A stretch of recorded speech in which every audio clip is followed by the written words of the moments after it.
Jason, what is up? What's going on? Man, What's going on? how are you, man? I haven't. He's always been in the chats. Never seen him one-on-one. So See, now you nice to meet you, man. A name with a face. I gotta mute this. Hold on one sec. All right. What's going on, guys? It's great to see you guys. I'm Nice blessed, seeing you, man. Hey, I don't want to take up too much of your time, but Zach, can I send you this address to just look to tell me what you think it's worth and Yeah, see put if in I the could private chat. Oh, okay. Here it is. Why I'm doing that? Because I don't want to go publicly put that address on there. What question? Corey's one right here. Yeah. Pull that one up there. Answer that one. Why I'm comping this? I got to zoom my glasses in here because I don't have my contacts in. So Zach, is it possible to obtain a property through seller financing, then turn around and essentially wholesale it? Yes. Called a subtail, right? I'm thinking if I put it around 7K in the property, I could sell for a 40K profit. So Corey, the real benefit in doing that is you're creating the financing and it makes it more accessible to a crowd that normally would have to do like normal bank qualifying.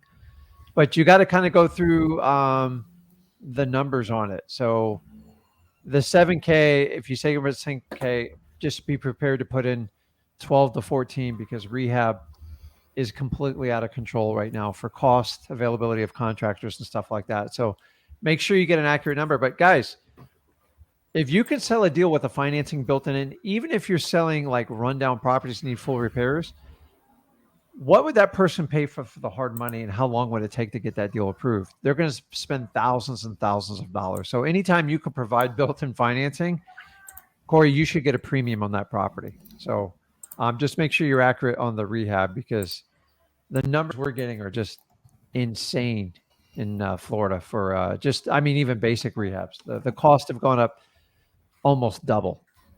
So 1,000. It's at 1,900-ish square feet, right? That's correct, right?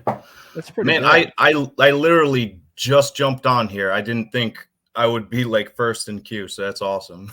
We talked to a lot of people yesterday. Oh my gosh, where's South Carolina houses? I don't know. Myrtle Beach is nice. I didn't know it's this nice. Yeah, so that's 2 acres. It's 2,000 square foot, 3-bedroom, 2-bath. It's built in the 80s. This is actually a nice house. And I got her to go under contract for $170,000. Oh, why am I even comping this, dude? Yeah, I'm looking at the houses nearby. I'm like, fine, man. How's the interior of it? It's just I saw the pictures from 2011. I'm actually going to look at it on Saturday. So I haven't actually been there, but she agreed to 170 just over the phone. So did you put it under contract yet? I didn't, but I do have the contract printed up and ready to go. Jason, you need to put a $500 earnest money at minimum on this one. It looks like a really good one. Even a grand, like it's even a grand if you can. It's like a no-brainer, unless you're missing something on the inside. There's one house nearby. Right off the bat, she said that it's going to need a new roof. Well, she said the roof is 20 years old. She didn't say it needs to be replaced. So I got her down 10,000 on that right off the bat. But yeah. So you think that's good though? I haven't seen not one comp's under 200K there, and that's on 2 acres, over 1,900 square feet. That's a great city. And it has a 2-car attached garage and then a 2-car detached garage as well. Yeah, and we don't even know what's going on in the area as far as supply. It's anything like Florida. Yeah, so Jason, do fine. Yeah. Is this property vacant? No, it's rented out, and I actually got the renters on the phone. I talked with them as well. They won't tell me how much it's being rented out for. But I had to set up a time with them on Saturday to go look at it. So why wouldn't they? Who wouldn't tell you what it rents for? The owner or the tenants? Well, I talked with the owner, and she said it's personal. And then later on that day, I talked with the tenants, and I asked them, and they said that the owner told them not to tell me. So I'll they're say both this, in Jason. agreement. I always say this. Say, hey, Miss Seller, I'm only saying this for 2 things. First of all, do I have to buy this house with a lease on it? If it's a no, then you don't have to worry about it. The lease is already expired. They're already prepared to move out. That's fine. So second though, it's like, hey, me and my partner might want to rent this out. I would just love to know how much I could potentially get in rent. It would be a good comparable for me to know, just a general range. Usually they give it up after you say that. Don't say it over the phone, say it in person. I mean, it's not like you go tell that to someone, they're like, it's kind of hard to say no to that, right? How long were the tenants there for? So they've been there for 10 plus years. They're getting a killer rate. They're getting like a rate. The owner just said that they just raised the rent like the past couple months ago. So it's probably well below to begin with anyways. So what I would do when you said you're going to go out there this weekend and visit with the property with the tenants? I am. Yeah. Okay. So tenants are like little birds that will tell you, they will only tell you everything. Is the seller going to be there too? No, she's not going to be there. So the tenants will tell you everything that's wrong with the property. You don't even have to ask them. They're just going to point it out and just find the major stuff. And if you have to use that as negotiations, but tenants, they love to tell you everything negative about a property. Right. So just use it to your advantage. The seller said that the tenant is upset that he's got to move out. So you need to lock this thing up, get EMD. I just doing the comps on it. I mean, right off the bat, you say it's a good deal. Yeah, unless we're missing the interior. Now, I will tell you, Jason, once I had a property just like yours. I remember walking up to it, and there was extension cords running through the windows from the house next to it. I go, oh, man, I'm a dead man walking. So you should be fine. So the secret of comping, Jason, like when you get spreads like that, like wholesaling, people get so freaked out about comping. If you got huge margins in it, the comping is the easiest part of it. Like when you get really, really tight, comping, I find people trying to talk themselves into a bad deal. If you look at, I'm buying it for this, and it's worth that, it's almost double. Like unless I'm missing something in the house, I'm in, and those are my favorite deals. But just curious, when you guys comped this, what did you look at first? Like as far as the value, did you look on PropStream? 2.5 over 1,800 square feet. Okay. And you did it on PropStream though, or? I just went to Realtor.com. There's so many tools online. Like PropStream kind of weird in South Carolina. It's really weird.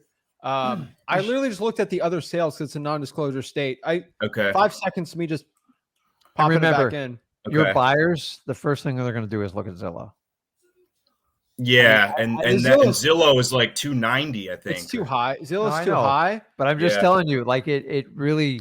That's what good. 90% of the buyers look at. So like, okay, I guess maybe the sellers didn't look on Zillow. But like, even when you look on Zillow, I'd love to share my screen. But like, we have a 1,700 square foot sold 9 months ago for 218, a 3.3, 1,700 square feet, like right darn tootin' right there across the church, sold for 240. It's like I'm just looking at like, true. I don't see one stinking comp lower than 200 on this. You're fine. I see a 130, but that's a 1 bedroom, right? So it's like the other 3.3s. This is a stupid one. This is new construction.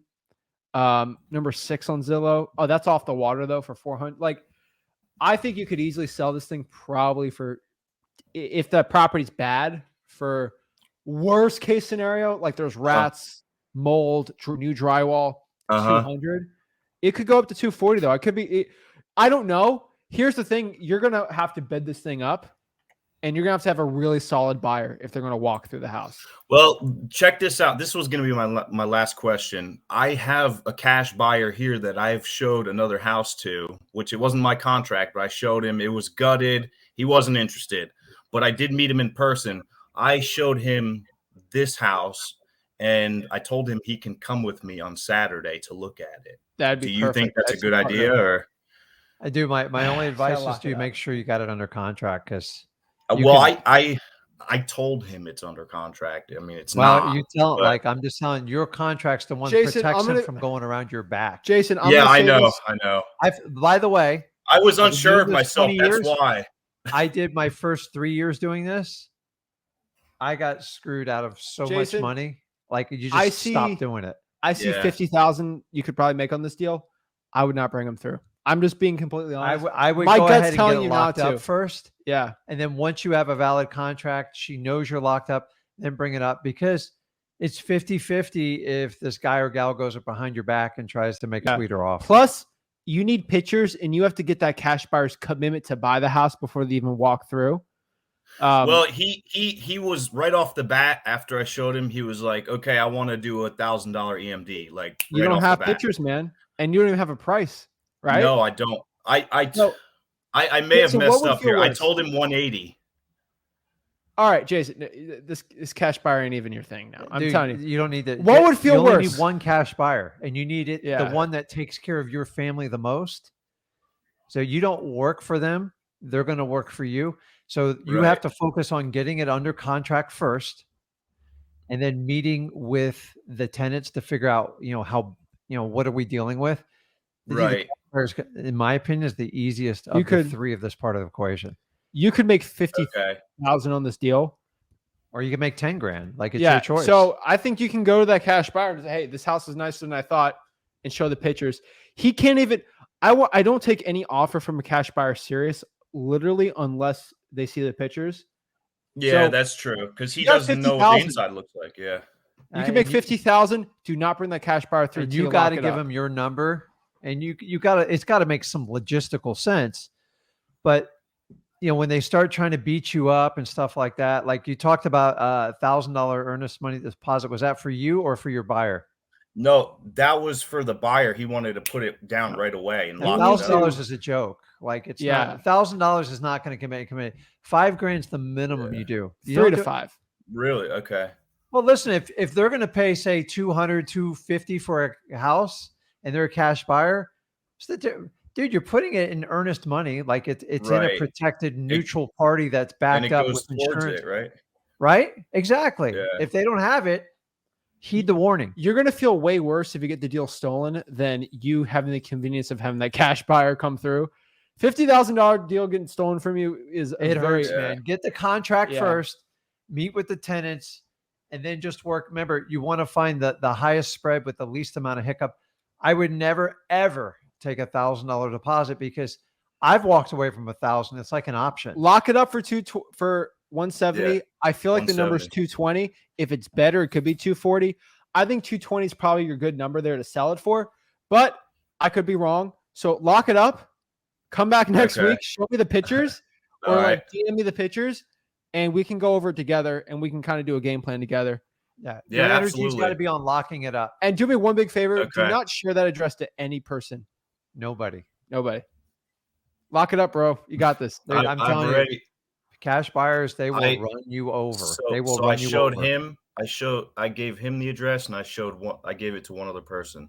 Don't do that. Don't be doing that anymore. Like, whatever you got to do to get the contract locked up, just hurry up and get it locked up. Okay. Do not give the address out to anybody until you get it locked up.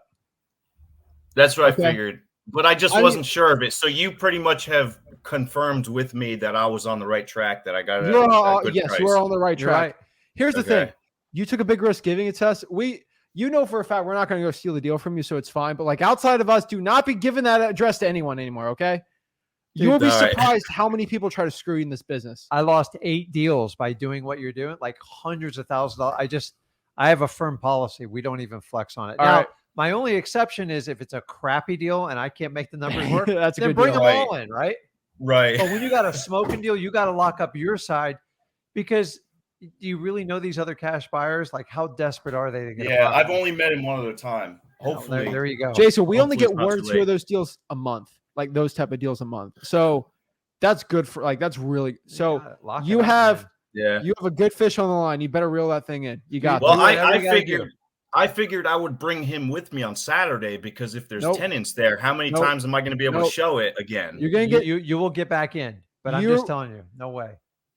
The feeling of getting that deal stolen is way worse than the feeling of you having to talk to the tenant to bring another person through. It's painful. It's a way easier conversation. Yeah. It'll get you training for the UFC. It pisses you off so much. It's like, because people are just unethical, they're unmoral, and they'll do. I hope I didn't make a mistake by showing him. But now, listen, I had him at one point sign a non-disclosure agreement with all this official notary, and they still went behind my back. So, Jason, you know what to do. Do not bring that person through. Lock it up, and then you're good to go. You know what to do now. Come back next week, and hopefully do it well. And I appreciate it. Last thing, Jason, do not get greedy. You have a good deal here. Do not try to get greedy and try to get it for right. That will kill your deal too. I was going to be happy with 10K, honestly. No, you're going to make more than that, Jason. You've got to. If you follow the game plan. Yeah, you don't have a super tight deal. So these ones, when you're talking about getting everybody to 100 grand, I'm like, I'm giving you the hardest way. 10 grand, 10 deals. That's worst case scenario. Yeah. If you can get one deal that makes 30 or 50, it puts you so much further ahead of the game, and it gives you room to do marketing.